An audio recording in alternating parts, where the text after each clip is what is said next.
शुभेच्छा बांग्ला। स्वागत है आपका बजट बट्टू की इस खास चर्चा में। राष्ट्रपति शासन, एसआईआर और बंगाल चुनाव के सभी खेला और झमेला को डिकोड करने के लिए आज हमारे साथ मौजूद है एक ऐसी शख्सियत जिन्होंने बंगाल की गलियों की खाक छानी है और वहां की राजनीति की नब्ज बहुत अच्छे से पहचानते हैं। वरिष्ठ विशेषज्ञ हरिशरण देवगन जी। सर, बहुत बहुत स्वागत है आपका। सीधे मुद्दे पर आते हैं कि इस बार बंगाल में राष्ट्रपति शासन लागू होगा या फिर दीदी का जादू चलता रहेगा? राष्ट्रपति शासन लगना इस टाइम बंगाल की मजबूरी भी है और ज़रूरत भी है। अगर इस बार राष्ट्रपति शासन नहीं लगा बंगाल में तो ये बहुत अनजस्टिफाइड होगा बंगाल के वोटर्स के लिए, एसआईआर की फाइलिंग के लिए और वहाँ के बहुत ऑर्गेनिक वोटिंग राइट्स जो जिनके पास हैं उनकी कैपेबिलिटी को पूरी तरह से एनहांसमेंट नहीं मिलेगी and it will be a destroying part. तो ये प्योर एक गुड गवर्नेंस के लिए है या फिर कुछ और भी चीज है? ये बेसिकली जो 15 साल की जो तानाशाही है, जो टीएमसी की जो तानाशाही है, जो वामपंथी दल रहे जैसे सीपीएम के बाद ये आई ममता बनर्जी और टीएमसी का जो कार्यकाल रहा वो बहुत ज़्यादा सुंदर नहीं रहा और बहुत ज़्यादा सटीक भी नहीं था, बहुत ज़्यादा परिपक्व भी नहीं था। उसमें जो डेफिशिएंसी है या जो मार पड़ी है वो गरीब तबके के हिंदुओं को पड़ी है। अगर हम ध्यान से देखें तो रेवेन्यू जनरेटिंग मॉडल भी इनका बड़ा पुअर रहा, डे बाय डे वो गिरते रहे और जहाँ तक मुझे समझ में आता है कि जो माइग्रेंट माइग्रेंट वोटर प्लेग्राउंड रहा वो भी बड़ा हाई रहा। बांग्लादेश से जो जो जो पलायन हुआ, जो माइग्रेशन हुई, उनको टीएमसी की वोटर लिस्ट में ऐड किया गया। तो ये चीज़ें अगर दोबारा होती हैं तो इसका सीधा असर इंडियन नेशनल सिक्योरिटी पे पड़ता है, इंडियन लिबर्टी पे पड़ता है, इंडियन प्रोग्रेस पे पड़ता है और इंडियन अपब्रिंगिंग में पड़ता है, जो कि ग्लोबल सिचुएशन जो है, जो उसका डायनामिक है वो ख़राब करने में ये बहुत आगे रहेगा। इसलिए वेस्ट बंगाल में राइट गवर्नमेंट का आना बहुत ज़रूरी है। मैंने लोगों से बात की, जो बंगाल के लोग हैं, उनका कहना ये है कि चलिए ठीक है, मान लेते हैं कि टीएमसी के जो गवर्नमेंट में चीज़ें बहुत खराब हो गई, ठीक है, 2006 में उन्होंने जो है टाटा को नहीं आने दिया, बहुत सारी चीज़ें हुई। लेकिन उनका कहना ये है कि उससे पहले जब टीएमसी की गवर्नमेंट नहीं थी, तब भी कोई बहुत अच्छा वहाँ पे डेवलपमेंट नहीं था, कोई बहुत अच्छी जॉब अपॉर्चुनिटीज़ नहीं थी। तो इस बार बीजेपी ऐसा क्या करेगी कि बिल्कुल तख्ता पलट हो जाएगा? बड़ा सीधा मुद्दे पे अगर आपने सवाल पूछा है तो इसका सीधा जवाब आप सुनो। टीएमसी जितने साल वो कार्यकाल में वो वहाँ रही, तो टीएमसी के जो मेन जो शाहजहाँ थे, मैं उनका ना पूरा नाम नहीं जानता, हाँ शेख शाहजहाँ जो टीएमसी के मेन इम्पोर्टेंट कौन से काली का मेन चेयरमैन रहे हैं, वो उस एरिया के मेन जो चेयरमैन रहे हैं, उनको उन्होंने वहाँ की औरतों को उठा उठा के अपने टीएमसी के कार्यालय में लेके गए। उनका उनका उपयोग किया, उनका दुरुपयोग किया लड़कियों का और जब उनका मन भर गया तो 5 7 10 दिन बाद उनको 100 200 500 रुपए देके उनको वापस भेज दिया। ठीक है? इतनी बड़ी घटना हुई जो आज भी वो बिहाइंड द बार्स हैं। इस बात पे भी टीएमसी चुप रही और रही बात आपने पहले ऐसा किया, पहले भी सीपीएम ही थी। पहले सीपीएम थी, यूनियनबाजी थी। यूनियनबाजी के चक्कर में, यलगार के चक्कर में कभी नेशनल हित में या स्टेट के हित में कभी कोई बात हुई नहीं। कल का ममता बनर्जी का बयान था, उन्होंने ये बयान दिया है हिंदुओं को कि मैं हूँ इसलिए तुम लोग सुरक्षित हो। आप देखो कल का अगर आप बयान उठा के देखो, उन्होंने ये कहा ममता बनर्जी ने, मैं हूँ इसलिए तुम लोग सुरक्षित हो। अगर मैं नहीं होती तो ऑपोजिशन का मतलब है दूसरे रिलीजन के जो पार्टीज हैं, जैसे इस्लाम की बात करते हैं, तो मुस्लिम्स अगर गठबंधन करके तुम्हारे को खत्म कर सकते थे। इतना बड़ा नॉन मैच्योर्ड बयान, इतनी बड़ी धमकी, इतना बड़ा ब्लैकमेलिंग स्टेटमेंट अगर ममता बनर्जी दे रही है, इसका मतलब डेफिनेटली वो जानती है कि उसके कार्यकाल में क्या-क्या हुआ और क्या-क्या नहीं हुआ। देखिए, जो यहाँ के लोग हैं, उनका मानना यही है पूरे देश का कि ये एसआईआर बंगाल में इतना ज़्यादा इसलिए किया जा रहा है क्योंकि ये बीजेपी का एजेंडा है, ताकि वहाँ से ज़्यादा मुस्लिम लोगों को हटा दिया जाए, क्योंकि वही ममता बनर्जी का वोट बैंक है। अगर अगर हम आज बांग्लादेशी वोटर्स की हम बात करते हैं और बांग्लादेशी वोटर्स को अगर हम न्यूट्रलाइज करते हैं या हम उनको वापस भेजते हैं या हम उनके वोटिंग राइट्स लेते हैं जो कि उनका जन्मसिद्ध अधिकार नहीं है, बिकॉज वो इंडियंस नहीं है, वो हिंदुस्तानी नहीं है। अगर वो हिंदुस्तानी नहीं है और वहां से एक ऑब्वियसली बांग्लादेश एक गरीब कंट्री है, वहां से आके अगर वो गुड लाइफ जीना चाहते हैं और आके वोटर लिस्ट में अपना नाम ऐड करके वोट करना चाहते हैं और वो वोट किसको करना चाहते हैं, टीएमसी को, क्योंकि टीएमसी ने दरवाजे खोले और उनको वेलकम किया। तो आज इस करेक्शन में जो 15 साल से जो धांधली चल रही थी, आज इस करेक्शन में अगर एसआईआर आई है तो वो गलत नहीं है। बहुत सारे लोग ऐसे हैं जो इंडियन हैं लेकिन वो पढ़े लिखे नहीं हैं, वो अंगूठा छाप हैं, उनको बैंक का फॉर्म भरना नहीं आता है। हम लोग को दिख जाते हैं, हम लोग बैंक जाएंगे एसबीआई में, ऐसे लोग दिख जाते हैं, उनको फॉर्म भरना नहीं आता है। तो वो लोग भी ऐसे हैं जो इंडियन है लेकिन वो उनके पास डॉक्यूमेंट्स नहीं है, तो उनका भी वोटिंग राइट्स अगर इस इलेक्शन में चला जाएगा, एसआईआर की प्रोसेस इतनी लंबी है, डेफिनेटली उनको जो है चांस दिया जाएगा कि वो लोग अपना जो है डॉक्यूमेंटेशन कराएं, अपना सब प्रूफ दें, सब कुछ करें। बट क्या आपको नहीं लगता कि ये एक अनफेयर होगा कि जो इंडियंस हैं उनके अगर वोटिंग राइट इस इलेक्शन में चला जाएगा तो? नहीं, ऐसा नहीं हो सकता। ये हम लोग एकदम ऑन एयर मतलब हवा में बात नहीं कर सकते इसके अंदर। जो एक्चुअल इंडियन है लेकिन जिसको पढ़ना लिखना नहीं आता, तो अगर अगर हम उसका बैकग्राउंड और ड्यू डिलिजेंस करता है, एसआईआर का काम क्या है? एसआईआर का काम यही है ना, उसके बैकग्राउंड को चेक करना, उसके पेपर्स को चेक करना। ऐसा तो है नहीं कि वो जो जेन्युइन इंडियन है उसी का वो वोट काट देगा, ऐसा तो हो नहीं सकता। अगर आप हैं, जैसे आपके पीछे भी आपकी जनरेशन है, आपके फादर हैं, उनके फादर हैं, आपके ग्रैंडफादर हैं, तो जब वो ट्रेल चेक होती है उसके अंदर अगर कोई कट है, इसका मतलब कोई प्रॉब्लम है। अगर वो ट्रेल में प्रॉब्लम ही नहीं है, इसका मतलब आप जेन्युइन हो। अब उस जेन्युइनिटी को एक्सेप्ट करने में कोई हर्ज नहीं है।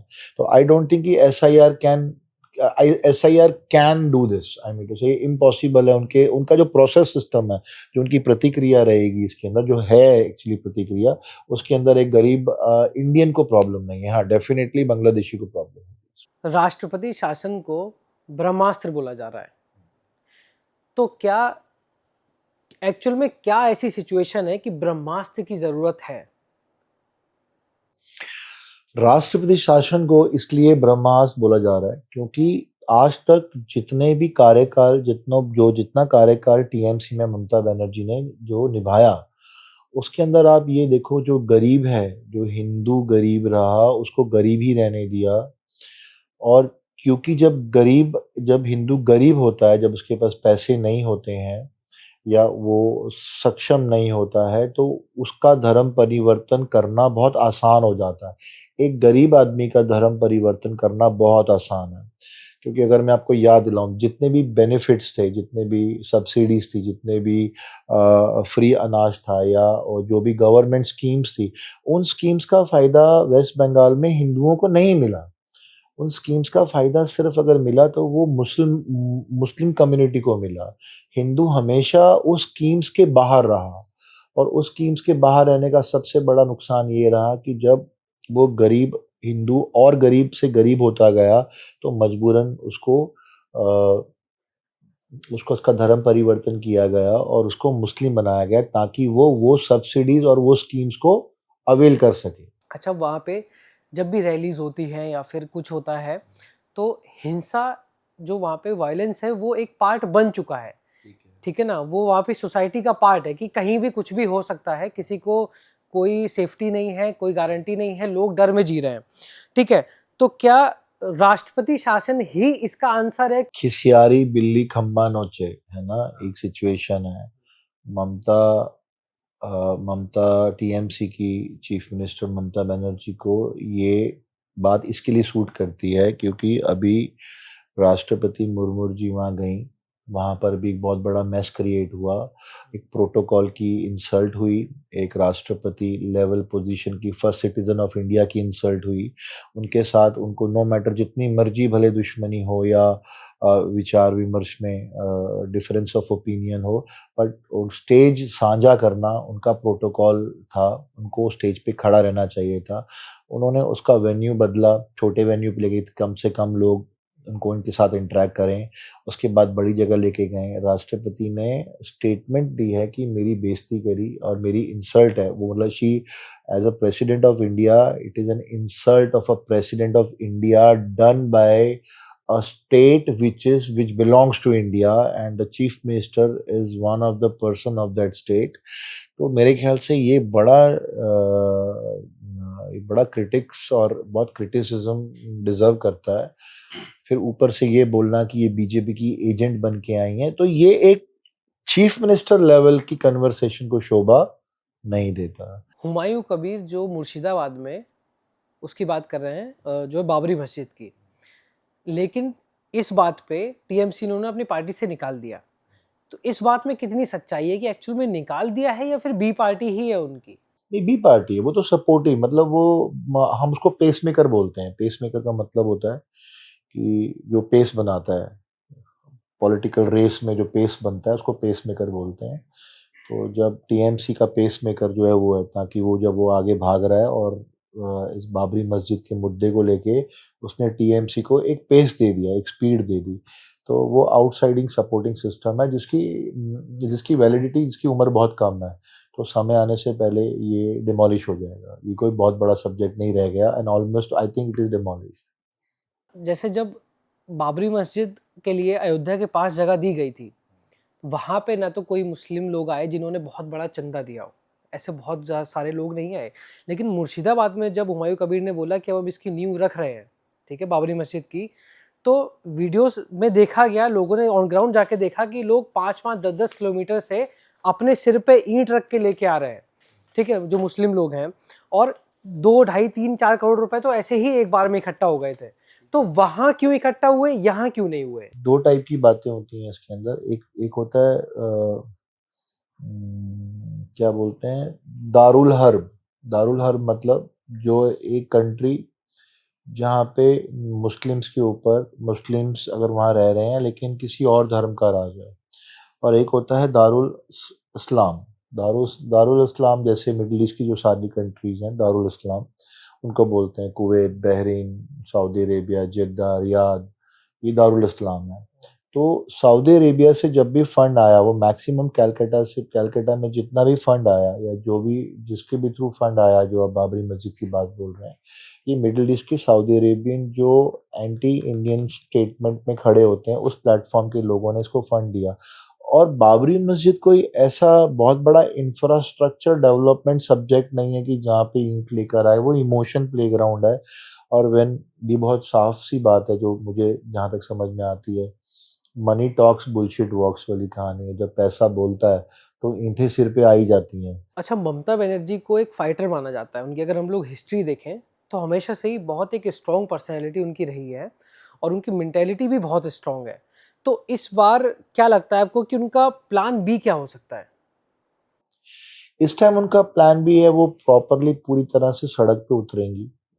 कला कलेश का बहुत बड़ा प्लान रहेगा उनका, और राइट्स बहुत बड़ा प्लान रहेगा। बहुत जगह राइट्स होने वाले हैं। तो इस बार क्या वास्तविकता में बंगाल की जनता बदलाव चाहती है? देखो, बदलाव वो बिल्कुल 200% चाहती है। इसका सबसे बड़ा कारण जो ये है, जो समझ में आया इतने सालों से जो कोशिश की जा रही थी, कि अगर आपको ध्यान हो, एक अमेरिकन जर्नलिस्ट थी, जेनेट लेवी, उन्होंने अगर अपनी पूरी रिपोर्ट में ये लिखा था कि ममता बनर्जी ने शरिया लॉ लगाने पे, वेस्ट बंगाल में शरिया लॉ लगाने की पूरी आज़ादी दी। दूसरी जो सबसे बड़ी बात ये थी, जैसे सऊदी से बहुत सारा पैसा, अरब से फंड जो आए, है ना, उसमें से 10,000 से ज़्यादा मदरसों को मान्यता दी गई। ना उनको मैथ्स आता है, ना इकोनॉमिक्स आती है, ना साइंस आता है उनको, ना कोई बेसिक सेंस है, ना सिविक सेंस है, ना भारत के बारे में पता, ना उनको हिंदुस्तान के बारे में पता, ना इनके शहीदों के बारे में पता, ना उनको कैसे भारत आज़ाद हुआ उसके बारे में नहीं पता। लेकिन अगर वो मदरसे से सर्टिफिकेट लेकर आया है तो वो एक जॉब अप्लाई करता है हॉस्पिटल में, वो एक जॉब अप्लाई कर सकता है कॉलेज में, गवर्नमेंट ऑफिसेज में। ये शरिया लॉ लगाने के लिए सऊदी अरेबिया से बहुत फंड आया। दूसरी जो सबसे बड़ी बात, फिर उन्होंने कॉलेज बनाए, नर्सिंग होम बनाए। वो कॉलेज में सस्ती सस्ती मतलब वेरी चीप एजुकेशन उन्होंने मुहैया कराई इस्लामिक कम्युनिटी को। कौन सी Islamic community? Indian Islamic community की बात नहीं कर रहा मैं। उन्होंने जो बांग्लादेशी कम्युनिटी थी या जो भी माइग्रेंट कम्युनिटी थी, उसके अंदर उन्होंने सस्ती शिक्षा अवेलेबल अवेलेबल कराई मुस्लिम्स को। फिर नर्सिंग्स में, हॉस्पिटल्स में वहाँ पे सिर्फ इस्लामिक लोगों का इलाज होगा। तो ये फंड मिडिल ईस्ट से आया और मिडिल ईस्ट के करता धरता थे सऊदी अरेबिया, खास करके जद्दा और मक्का। जब पैसा आया तो शरिया लॉ लगाने के लिए भी ममता बनर्जी तैयार हो गई थी। अच्छा, ये भी कहा ब्यूटीफुल बात है, उनको जो शिक्षा दी जाती है सऊदी अरेबिया से, जब फंड आता है, जब उनके मदरसों में शिक्षा दी जाती है, उस मदरसों में शिक्षा दी जाती है कि हिंदू की दुकान से कुछ मत लेना। अब ये भी एक छोटी सी बड़ी इकोनॉमिकल स्ट्रैटेजिकल है जो ऑब्वियसली बहुत मास्टरमाइंड ही डिजाइन कर सकता है कि हिंदू की दुकान से कुछ मत लेना, जो लेना है मुस्लिम की दुकान से लेना। तो आप देखो कि जो मुस्लिम प्रेशर, जिसमें 60-65% मुस्लिम्स हैं, उनके व्यापारियों का पलायन हुआ वहाँ पे, क्योंकि व्यापारियों की दुकानें नहीं चलती। दे डाइड देयर ओन, मतलब they made sure that the Hindu dies their own death. तो ये एक बहुत बड़ा उनको उन्होंने बॉयकॉट किया हिंदू कारोबारियों को, राइट। जो सरकारी योजनाओं का जो फ़ायदा उठाने के लिए सरकारी योजनाओं का फ़ायदा उठा जो सरकारी योजनाओं का जो फ़ायदा उठा रहे थे, वो गरीब हिंदुओं को उन्होंने सरकारी योजना का फ़ायदा उठाने दिया ही नहीं। गरीब, मैं दोबारा बोलता हूँ, आप थोड़ा सा समझना इस बात को कि जब ये योजनाएं, जितनी भी योजनाएं कैलकाटा में, जो वेस्ट बंगाल में ममता बनर्जी की सरकार के नेतृत्व में आई, उन सारी सरकारी योजनाओं का फायदा किसने उठाया? मुस्लिम कम्युनिटी ने उठाया। गरीब हिंदुओं को इसका फायदा उठाने नहीं दिया। इसका नतीजा क्या हुआ कि गरीब हिंदू और गरीब होता चला गया, और जब फाइनली एक जगह वो ब्रोक हो जाता है तो ये कहता है कि यार मैं भी मुस्लिम कन्वर्ट हो जाता हूँ ताकि मुझे ये सरकारी योजनाओं का फायदा उठाने का मौका मिलेगा। तो इस तरीके से बहुत सारा धर्म परिवर्तन ईजी हो जाता है। इस मतलब जब पेट भूखा होता है तो पेट से बड़ा कोई धर्म नहीं होता। तो जब पेट भूखा है तो फिर वो कहता है जो भी धर्म है भाई रोटी तो आए, है ना, पेट में दाना तो आए। तो इसलिए धर्म परिवर्तन सबसे ज्यादा उस एरिया में हुए, और ये ममता बनर्जी के कार्यकाल में किया गया कि सारी स्कीम, सारी बेनिफिट्स, गवर्नमेंट स्कीम्स जो हैं वो मुस्लिम्स को मिली। And this is how things, Muslims के नंबर बढ़ते चले गए। तो अगर इस बार टीएमसी की सरकार आती है, ठीक है ना, तो बंगाल की हालत क्या हो जाएगी? नहीं, इस बार अगर टीएमसी की सरकार पहली बात तो आती है तो वो जो ग्रिप है जिसकी हम बात बोलते हैं, क्या आपने पहले वर्ड कंट्रोल। यूज किया था, कंट्रोल, वो कंट्रोल अगर आती है, पहली बात तो नहीं आएगी, और मैं बहुत श्योर हूँ कि इस बार नहीं आएगी, जो मर्जी हो। लेकिन इस बार अगर आती भी है तो उनके पास बहुत स्ट्रांग ओपोजिशन होगा, उनके पास बहुत स्ट्रांग ओपोजिशन होगा। वो कंट्रोल जो उन्होंने इंजॉय किया इतने साल, वो कंट्रोल इस टाइम उनको, उनके हाथों में दोबारा नहीं आएगा। आप देखो, क्योंकि मानसिकता जो है फिजिकली, इमोशनली और मेंटली ये डैमेज करेगा ममता बनर्जी और उनकी पूरी टीम को। इतना आसान नहीं होगा। और अगर आती भी है तो वो पुरानी बात, वो पुराना जुल्म, वो पुराना दबदबा, वो पुराना तानाशाही, वो पुराना हिटलरिज्म, वो पुराना वामपंथी का जो माइंडसेट है, वो पुराना क्या बोलते हैं उसको, अपोजिशन का माइंडसेट है, वॉरियरनेस है, वो इस बार काम नहीं करेगा। बिकॉज इस बार उनको बहुत फ्रंट पे फाइट करना पड़ेगा। बिकॉज इस टाइम इज जस्ट लाइक, मतलब एक स्टेटमेंट है लेकिन बहुत डीप स्टेटमेंट है। इस time Hindus are very awake. इस टाइम वो रिट्रीट करने के मूड में भी नहीं है, सरेंडर करने के मूड में भी नहीं है। इस टाइम रिटेलिएशन, जो सेंटर का रिटेलिएशन है और जो हिंदू कम्युनिटी का रिटेलिएशन है, वो बहुत स्ट्रांग होगा। बहुत बहुत शुक्रिया सर।